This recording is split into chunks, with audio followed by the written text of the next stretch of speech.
मस्जिद की चीज़ किसी और में जगह पर इस्तेमाल नहीं कर सकते। हाँ, अगर यह है कि मस्जिद की चीज़ अब मस्जिद को ज़रूरत ना रही, जैसे कि मस्जिद पुरानी पत्थरों की बनी हुई थी, अब ईंटों की बनाना चाहते हैं, पत्थर इजाफी हो गए, या ऊपर जो है वो लकड़ी की छत पड़ी हुई थी, अब उसके अंदर जो है वो आरसीसी डालना चाहते हैं, छत डालना चाहते हैं, या टी आयरन गार्डर वगैरह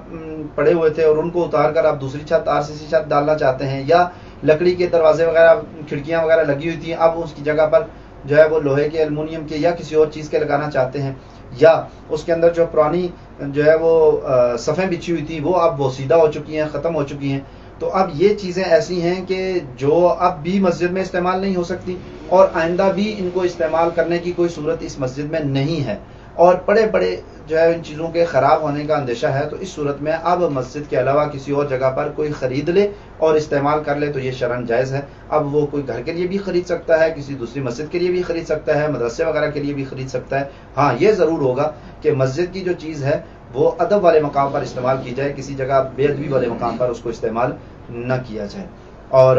उसके जो इस वक्त मार्केट में रेट है उसके मुताबिक उसकी कीमत मस्जिद में दे दी जाए।